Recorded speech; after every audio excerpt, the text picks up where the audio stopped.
నెల్లూరు నగర నియోజకవర్గ పరిధిలోని 53వ డివిజన్ వెంకటేశ్వరపురంలో భారీగా టీడీపీలోకి చేరికలు జరిగాయి. నారాయణ విద్యా సంస్థల జీఎం విజయభాస్కర్ రెడ్డి ఆధ్వర్యంలో భారీగా టీడీపీ తీర్థం పుచ్చుకున్నారు. వారితో పాటు వైసీపీ, సిపిఎం, సిపిఐ, కాంగ్రెస్ పార్టీల నేతలు టీడీపీ కండువా కప్పుకున్నారు. తెలుగుదేశం పార్టీలో చేరిన వారందరికీ డాక్టర్ పొంగూరు నారాయణ సాదరంగా ఆహ్వానించారు. పార్టీ కండువా కప్పి అభినందించారు. టీడీపీలో చేరిన ప్రతి ఒక్కరికి సముచిత స్థానం ఉంటుందని ఆయన భరోసా ఇచ్చారు. ముందుగా మున్సిపల్ మాజీ చైర్పర్సన్ తాళ్లపాక అనురాధతో పాటు టీడీపీ ముఖ్య నేతలతో డివిజన్కి విచ్చేసిన నారాయణకు టీడీపీ శ్రేణులు, స్థానిక ప్రజలు ఘన స్వాగతం పలుకుతూ అడుగడుగున బ్రహ్మరథం పట్టారు.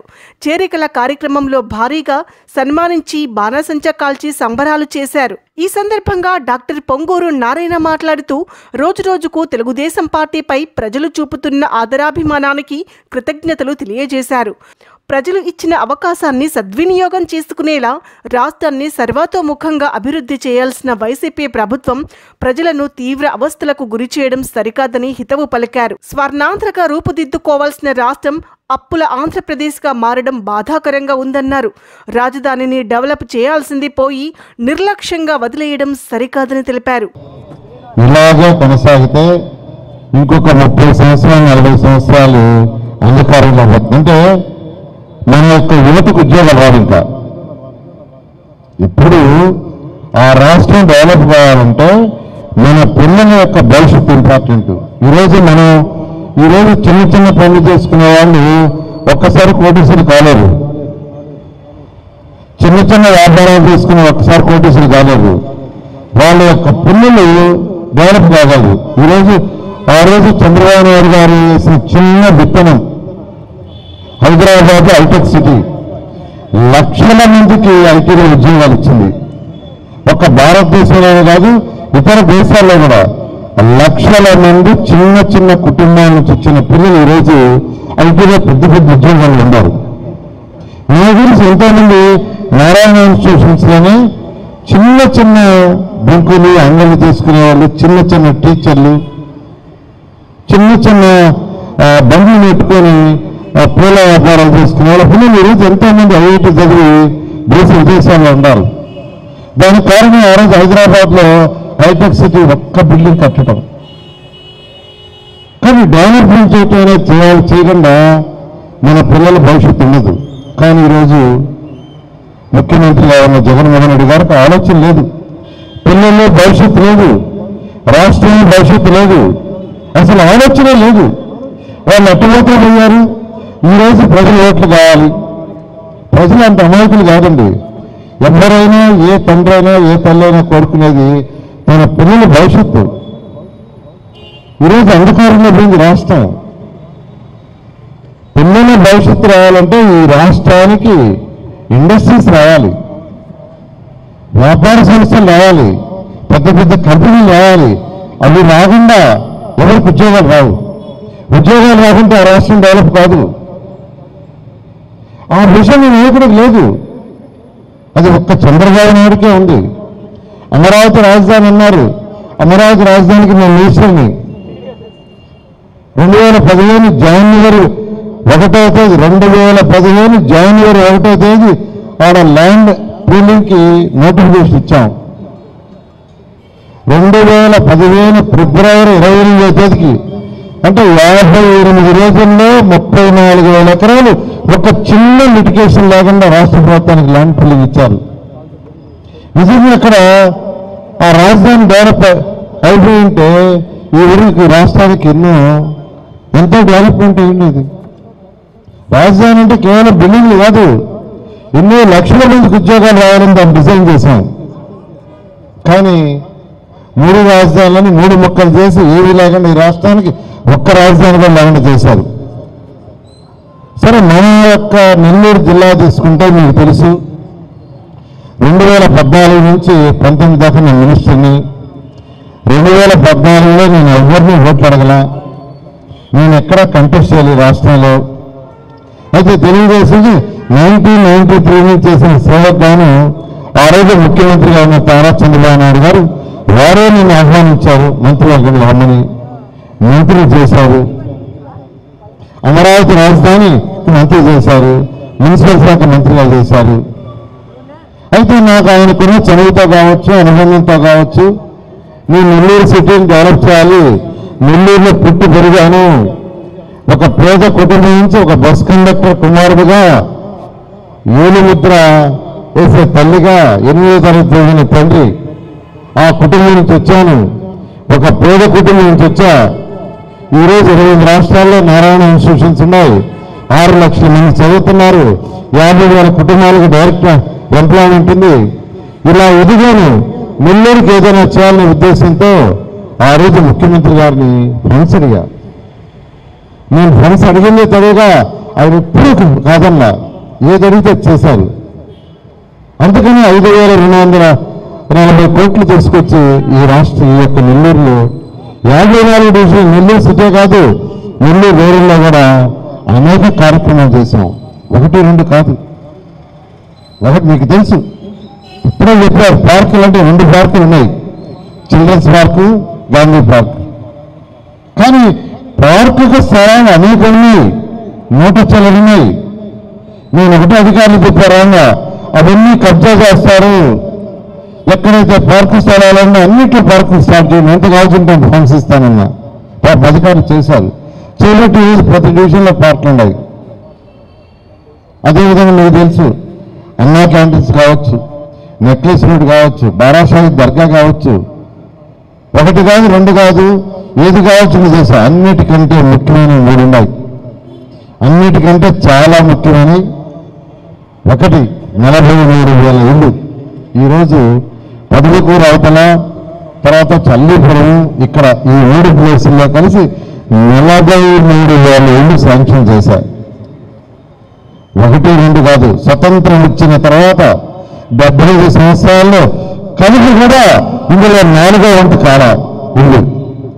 నెల్లూరు 54 డివిజన్లో స్వతంత్రం వచ్చిన తర్వాత 75 సంవత్సరాల్లో కూడా ఇందులో 4వ వంతు కూడా ఎవరు తీసుకురాలా కలిపి. కానీ ఒకే తరం 2014 నుంచి 19కి 43,000 ఇల్లు. నేను ఎవరు అడగలా, సార్ మాకు 43,000 ఇల్లు కావాలని, మాకు ఇల్లు కావాలని ఎవరు అడగలేదు. ఈ నెల్లూరు టైంలో ఎవరు అడగలా, నాకై నేనే చేశా. ఎందుకు చేశాను తెలుసా? నేను పుట్టింది పెరిగింది పేద కుటుంబంలో. నేను నుండి ఎంఎస్సీ చదివిపోయి ట్యూషన్లు స్టార్ట్ చేసిందాక తాటాకు గుడిసెలో, హరనాథపురంలో తాటాకు గుడిసెలో, బంగాళాలో లేను. నాకు బాగా తెలుసు, వర్షం వచ్చినప్పుడు పై నుంచి లోపల నీళ్లు పడుతుంటే కింద పొలాల్లో తీసి బయట వేసుకునే రోజులు ఉన్నాయి, నాకు తెలుసు. అందుకని ముఖ్యమంత్రి గారు నాకు ఆ పోర్ట్ఫోలియో ఇవ్వగానే వెంటనే ముఖ్యమంత్రి గారు ఒకటే చెప్పారు, నారాయణ, ప్రతి తల్లి, ప్రతి ఆడబిడ్డ తన భర్తతో పిల్లలతో ఆనందంగా ఉండి ఇల్లు కట్టు, డబ్బులు వెనకాడద్దు. ప్రతి మహిళ తన బిడ్డలతో తన భర్తతో ఆనందంగా ఉండాలి. అందుకే అలాంటి ఇల్లు కట్టా. భారతదేశంలో ఎక్కడ ఏ రాష్ట్రంలో కూడా అలాంటి కోట్లు ఇల్లు కట్టా క్వాలిటీ. మీకు తెలుసో తెలీదో, ఫ్రంట్ డోర్ ఫ్రేమ్ టీకుడితో వేయించా, టీకుడితో ఒక్కటే సీగ్రేడ్.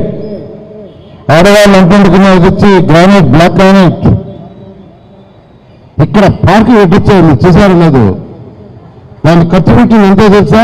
1 కోటి రూపాయలు. 1 కోటి రూపాయలు. అధికారులు ఆరోపన్నారు, సార్ నువ్వు ఎక్కడ ఈ రాష్ట్రంలో కానీ దేశంలో కానీ పేదలకు కట్టింది పార్కులు కట్టలేదన్నారు. నేను ఒకటే అన్నా, పేదల పిల్లలు ఆడుకోవడం లేదా? పెద్దలు సాయంకాలం అక్కడ స్పందించడం లేదా? ఎందుకు అలా ఆలోచిస్తారు? కట్టండి, పర్వాలేదు ఫ్రెండ్స్. 1 కోటి రూపాయలు ఇక్కడ పార్క్ కట్టింది, జిమ్ పెట్టాం. ఇలా ఈరోజు 43,000 ఇల్లు హై క్వాలిటీతో చేస్తే నాశనం చేశారు. ఎట్లాంటి కలర్స్ చేసాం? Beautiful colours. తెలుగుదేశం కలర్స్ ఇలా ఒక్కొక్క ఊరిలో ఒక్కొక్క కలర్ వేసాం. కానీ వాళ్ళు మొత్తం ఏదో బ్లూ వైట్ వేసి రాష్ట్రంతో నాశనం చేశారు. 11 లక్షల ఇల్లు శాంక్షన్ చేస్తే అన్ని నాశనం చేశారు. కాబట్టి నేను ఇల్లు కట్టడానికి ఒకటే కారణం, నేను పుట్టి పెరిగింది ఒక తాటాకుల గుడిసెలో, హరనాథపురంలో. తర్వాత అందరికీ సమస్య రెండు ఉంటాయి. ఆరోగ్యం. ప్రతి మనిషి ఆరోగ్యాన్ని కోరుకుంటాడు. ఆనందం ఉండాలా, వాళ్ళు చక్కగా వర్క్ చేసుకోవాలన్నా, పిల్లలు చదువుకోవాలన్నా, పెద్దవాళ్ళు అయినప్పుడు వ్యాధులతో బాధపడకుండా ఉండాలన్నా ఆరోగ్యం బాగుండాలి. ఆరోగ్యం బాగుండాలంటే తాగే నీరు ఇంపార్టెంట్, తినే ఫుడ్ ఇంపార్టెంట్. ఈరోజు తాగే నీరు కలుషితంగా జరుగుతుంది. ఇందుకు కారణం అంటే వేసిన పైపులు 30 సంవత్సరాలు పైబడినాయి, దాంట్లో సిలువు తుప్పు పెట్టుకున్నాయి. దాని నుంచి సిలువు తుప్పు రావటం వల్ల ఆ వాటర్ సరిగా లేదు. అందుకని అధికారులు అడిగాను, నాకు ప్యూరిఫైడ్ వాటర్ కావాలా, స్వచ్ఛమైన వాటర్ నా ఇల్లు ప్రజలకు కావాలా, ఏం చేశారో ప్రాజెక్ట్ ఏమంటే 550 కోట్లతో సంగం బ్యారేజ్ నుంచి ఇచ్చారు ప్రాజెక్టు. సంగం బ్యారేజ్ ఎందుకు సార్? పన్నీరు పక్కనంటే కర్ణాటకలో ఎండాకాలం నీళ్లు కిందకి వెళ్ళిపోతాయి. కిందకి వెళ్ళిపోయినాడు ఆ బురద నీళ్ళు లాగాలి. బురద 550 కోట్లతో. ఎందుకంటే అక్కడ నుంచి వస్తే స్వచ్ఛమైన నీళ్ళు ఇస్తే ప్రజలందరికీ ఈ యొక్క జబ్బులు రావు. అదేవిధంగా రెండవది మీకు అందరికీ తెలుసు, దోమల సమస్య. ఎక్కడికి పోయినా 54 డివిజన్లో దోమలు అంటున్నారు. దోమల సమస్య కావాలంటే మీకు ఫాగ్ కొడితే ఫాగు, అవి టెంపరీ, ఏ రోజుకి ఆ రోజు. ఇప్పుడు చేసే ఇవన్నీ టెంపరీ. ఆ కాలంలో పొడుగు చేసినంత మాత్రం కాదు, ఆ మందు కొట్టినంత మాత్రం కాదు. నేను ఎందుకంటే అమరావతి రాజధాని కోసం అనేక విదేశాలు తిరిగా, China, Japan, Russia, Singapore, Malaysia, ఇలా అక్కడంతా స్టడీ చేశా. దోమ అవ్వదు, చూడాలన్నా దోమ ఉండవు. దానికి ఎందుకు స్టడీ చేశా? వాళ్ళందరికీ 100% అండర్ గ్రౌండ్ సివరేజ్ ఉంటుంది. మన ఇంట్లో టాయిలెట్స్ నుంచి వచ్చే వాటర్ కానీ, బాత్రూమ్ నుంచి వచ్చే వాటర్ కానీ, కిచెన్లో వంటగది నుంచి వచ్చే వాటర్ కానీ, అవన్నీ భూమి లోపల బయటకు వెళ్ళిపోతాయి. ఎక్కడ సైడ్ కెనాల్స్ ఉన్నాయి సార్, సైడ్ కాలువలు, ఆ కాలువలు ఉన్న పావు. అసలు ఆ కాలువలు అన్ని వర్షం వచ్చే నీళ్ళు పోవడానికి. విదేశాల్లో నేను స్టడీ చేసిందంటే మన ఇంటిలో బాత్రూమ్ నుంచి వచ్చే నీళ్ళు కనెక్షన్ భూమిలోకి ఇచ్చేయాలి, పైపులోకి. వంటగది నుంచి వచ్చే నీళ్ళు కూడా అక్కడ కనెక్షన్ ఇచ్చేయాలి. టాయిలెట్స్ నుంచి వచ్చే కనెక్షన్ ఇస్తే భూమి లోపల పైపులు వేసేస్తున్నాం, పెద్ద పైపులు. వాటి ద్వారా వాటర్ బయటకు ఎక్కడికో వెళ్తుంది. అక్కడ ట్రీట్మెంట్ చేస్తారు, మళ్ళా ట్రీట్మెంట్ చేసి బయటకు నీళ్ళు వెళ్తారు. అది చేస్తే ఆ యొక్క సైడ్ కెనాల్స్ లో చుక్క వాటర్ ఉండదు. ఈరోజు సైడ్ కెనాల్స్ లో వాటర్ ఎక్కడి నుంచి వస్తుంది? మీ బాత్రూంలో వాటర్, మీ టాయిలెట్ వాటర్, మీ కిచెన్లో వాటర్. ఎప్పుడైతే భూమిలో వెళ్ళిపోతుందో అక్కడ నీటి చుక్క ఉండదు. అయితే ఆ కాలం ఎందుకు సార్ అంటే వర్షాకాలం మాత్రమే వర్షం పడినప్పుడు ఆ నీళ్లు పోవటానికి సైడ్ కెనాల్స్ కావాలి. అట్లాంటి సిస్టమ్ 550 కోట్లతో తెచ్చి 90% పూర్తయిపోయింది. కేవలం 10% ఉంది. ఆ 10% వరకు ఏంటంటే ఇళ్ళ నుంచి మున్సిపాలిటీ కనెక్షన్ ఇవ్వాలి, మున్సిపల్ కార్పొరేషన్. అది చేయలే. అసలు ఆ ఒక్క పని చేయడానికి అంత టైం పడలేదు. 5 సంవత్సరాలు గడిచిపోయింది. ఒక్క కనెక్షన్ అంటే ఒక్క కనెక్షన్ ఇవ్వాలి. ఒక్కటంటే ఒకటి ఇచ్చేసి ఉంటే ఈ నెల్లూరులో 54 డివిజన్లో, నెల్లూరు నగరంలో, సిటీలోనే కాదు, రూరల్లో కూడా దొంగలు ఉండే కాదు. కానీ ఎక్కడికి పోయినా భయంకరంగా సఫర్ అవుతున్నారు. దొంగల వల్ల ఎన్ని జబ్బులు వస్తున్నాయి. కాబట్టి ఈ 2 ప్రాజెక్ట్, మొత్తం 3 ప్రాజెక్టులు తీసుకున్న పెద్దలు పేదవాళ్ళకి ఇల్లు, దోమలను పూర్తిగా నివారించడానికి అండర్ గ్రౌండ్ సివరేజ్, స్వచ్ఛమైన వాటర్ నెల్లూరు బదిలేయడానికి 550 కోట్లతో తెచ్చా. అది కాకుండా అనేక పనులు చేశాను, మీకు తెలుసు. నన్ను ఎవరు అడగల, ఏది అడగల. అండర్ గ్రౌండ్ సివరేజ్ చేసి దోమలు బాగొట్టుకుని ఎవరు అడగల. స్వచ్ఛమైన వాటర్ సంఘం బ్యారేజ్ నుంచి ఎవరు అడగల. 43 ఏళ్ళు కట్టిన ఎవరు అడగల. 120 పార్కులు చెప్పిన ఎవరు అడగల. అసలు ఎవరు అడగల పార్కు ఏమిని. నాకేమీ చేశా. అయితే ఈసారి మీ అందరికి చెప్తున్నాను, నేను డైరెక్ట్గా కంటెస్ట్ చేస్తున్నా. ఇప్పుడే చెప్పారు రాజయ్య గారు, ప్రజల మధ్య ఉండాలా, ప్రజల సమస్యలు తెలుసుకోవాలా, అనే ఉద్దేశంతో వచ్చా. నేను నిజంగా కంటెస్ట్ చేయాల్సిన అవసరం లేదు. ఇప్పుడే చెప్పారు రాజా గారు, నేను డైరెక్ట్గా నేను చంద్రబాబు నాయుడు గారు మంత్రిగా తీసేసుకుంటాను కూడా చెప్పడం జరిగింది. కానీ ప్రజల మధ్య ఉండాలా, ప్రజల సమస్యలు తెలుసుకోవాలని డోర్ టు డోర్ నెల్లూరులో 94,000 హౌస్ ఉంటే 60,000 నుండి పూర్తి చేశాను. 60,000 నుండి డోర్ టు డోర్ పూర్తి చేశా. ఎలక్షన్ లోపల మిగతా 34,000 నుండి కూడా పూర్తి చేస్తా. ఎందుకు జరుగుతున్నానంటే వాళ్ళ సమస్యలు ఏంది, ఆ సమస్యల సొల్యూషన్ ఏంటి, మనం ఏం చేయాలా, మన బాధ్యత ఏందని. అదేవిధంగా ఈరోజు మీకు అందరికీ తెలుసు, ఎంపీగా ఈరోజు వేమిరెడ్డి ప్రభాకర్ రెడ్డి గారు ముందుకు వచ్చారు కంటెస్ట్ చేస్తామని. ఆయనకు కానీ నాకు కానీ డబ్బులు కోసం రాలా. మేము ఆయనకి అవసరం లేదు, నాకు అవసరం లేదు. చక్కగా మా పిల్లలు ఇన్స్టిట్యూషన్ చేసుకుంటున్నారు. డబ్బులే కావాలంటే ఇన్స్టిట్యూషన్స్కి పోతే బోలెడంత వస్తాయి. కానీ అది ఒక లిమిట్ వరకే. అది దాటిన తర్వాత ప్రజాసేవ కోరుకుంటాం. ప్రజలకు చేసే సేవలో ఉండే సంతృప్తి డిఫరెంట్. అందుకని ఆయన కూడా వచ్చారు, వేమిరెడ్డి ప్రభాకర్ రెడ్డి. ఆయన వైసీపీలో చేరారు. కానీ వైసీపీ నుంచి తెలుగుదేశం రావడానికి ఒకటే కారణం చెప్పాడు, నారాయణ నాకు అక్కడ గౌరవం లేదు, వైసీపీలో నాకు గౌరవం లేదు, నేను ఎంతో సేవ చేశా, గౌరవం లేదు. అదే చంద్రబాబు నాయుడు గారు నీకు ఇచ్చే గౌరవం ఇచ్చేసా, నేను కూడా వస్తా పార్టీకి, మీతో చేరతాను. ఈరోజు వచ్చాను. నిజంగా ఈయన కూడా అవసరం లేదు, ఆయనకి విదేశాల్లో కూడా వ్యాపారాలు ఉన్నాయి. ఈరోజు ఆయన వచ్చింది కూడా కేవలం ప్రజలకు సేవ చేయటానికి. మనకి ఈరోజు మన నెల్లూరుని డెవలప్ చేసుకోవాలంటే రాష్ట్ర ప్రభుత్వాల నుంచి ఫండ్స్ రావాలి, కేంద్ర ప్రభుత్వాల నుంచి ఫండ్స్ రావాలి.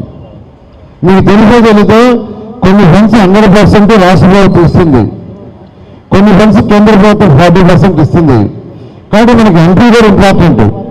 అందువల్ల మీ అందరినీ రిక్వెస్ట్ చేస్తున్నాను, మరొకసారి ఎమ్మెల్యేగా నన్ను, ఎంపీగా వేమిరెడ్డి ప్రభాకర్ రెడ్డిని అత్యధిక మెజారిటీతో గెలిపించండి. ఖచ్చితంగా నెల్లూరుని డెవలప్మెంట్ చేయటమే కాదు, నెల్లూరుని డెవలప్ చేయదు, పేద ప్రజలు వాళ్ళు డెవలప్ కావాలంటే నెల్లూరులో ఖచ్చితంగా ఇండస్ట్రీస్ రావాలి. పేద ప్రజలు వాళ్ళ పిల్లల భవిష్యత్తు డెవలప్ కావాలంటే మరొకసారి చెప్తున్నాను, నెల్లూరులో ఉన్న పేద ప్రజల యొక్క పిల్లల యొక్క భవిష్యత్తు బాగుండాలంటే ఇండస్ట్రీస్ రావాలి. ఇండస్ట్రీస్ రావాలంటే మన కేంద్ర ప్రభుత్వం యొక్క సహాయం కావాలి. కేంద్ర ప్రభుత్వం యొక్క సహాయం లేకుండా ఇండస్ట్రీస్ రావు. అందుకే ఈరోజు నారా చంద్రబాబు నాయుడు గారు బీజేపీకి ఎందుకు అసోసియేషన్ అంటే ఈసారి రాబోయేది కేంద్రంలో బీజేపీ. వాళ్ళ సహాయం లేకుండా ఉంటే మనకు ఇండస్ట్రీస్ రావు. ఇండస్ట్రీస్ రాకుంటే మన పిల్లల భవిష్యత్తు ఉండదు. అందువల్ల పోయాం. అందువల్ల అందరినీ నేను రిక్వెస్ట్ చేస్తున్నా, ఎమ్మెల్యేగా నన్ను, ఎంపీగా వేమిరెడ్డి ప్రభాకర్ రెడ్డి అత్యధిక మెజారిటీతో కల్పించండి. ఖచ్చితంగా ఈ 2 డివిజన్లు 53, 54 మీ ఇద్దరు అడాప్ట్ చేసుకొని ఖచ్చితంగా డెవలప్ చేస్తామని మీ అందరూ తెలియజేస్తూ మీ అందరి దగ్గర సెలవు తీసుకుంటున్నాను. ఈరోజు మీ అందరికీ తెలుసు 53, 54 డివిజన్స్లో ఏ విధమైన అభివృద్ధి కార్యక్రమాలు గతంలో జరిగాయని ఎప్పుడు చెప్పుకున్నా, ఈరోజు చెప్పుకున్నా, ఆ రోజు చెప్పుకున్నా, తెలుగుదేశం పార్టీ హయాంలోనే ఈ 2 డివిజన్స్లో కూడా ఎన్నో అభివృద్ధి కార్యక్రమాలు చేశారు. కానీ మీ అందరు కూడా చాలామంది ఒక ఛాన్స్, రాజశేఖర్ బిడ్డే కదా, ఒక్కసారి ఓటు వేద్దామని చెప్పి ఓటు వేసిన పాపానికి ఈరోజు మీ అందరి జీవితాల్లో కూడా పాతాళంలోకి తొక్కేశారు. ఇది వాస్తవా కాదా అని మీరే ఒక్కసారి మీ మనస్సాక్షికి మీరు ఆలోచించాల్సిన అవసరం ఎంతైనా ఉంది. నారాయణ సార్ ఆ రోజు మీ అందరి మీద ఎన్నిక కాకపోయినా మంత్రిగా ఈరోజు నెల్లూరు నగరంలో దాదాపు 5,500 కోట్ల నిధులు తీసుకొచ్చారు. ఇది నిజంగా సామాన్యంగా చేసే వ్యక్తులు కాదు ఎవరు. ఇది ఒక్క నారాయణ గారికే సాధ్యమైంది. ఒక నెల్లూరు నగరంలోనే ఇన్ని వేల కోట్లు తీసుకురాగలిగిన వ్యక్తి మన నారాయణ గారు. అలాంటి వ్యక్తి మళ్ళీ మీ ముందుకు వచ్చారు. ఆనాడు మీరు ఓటు వేయకపోయినా, ఆనాడు నెల్లూరు నగరంలో ఏం చేస్తే బాగుంటుంది, ఇటు డ్రైనేజ్ కానీ, రోడ్డు వ్యవస్థ కానీ, పార్కులు కానీ, ప్రజలకు ఏది అందుబాటులో ఉంటుందా ఏదైతే బాగుంటుందా, ఏదైతే ఆహ్లాదకరంగా పిల్లలకి అందుబాటులోకి ఉంటుందా అని ఆలోచించి మీ ముందే ఉంచి అభివృద్ధి కార్యక్రమాలు చేశారు. మీ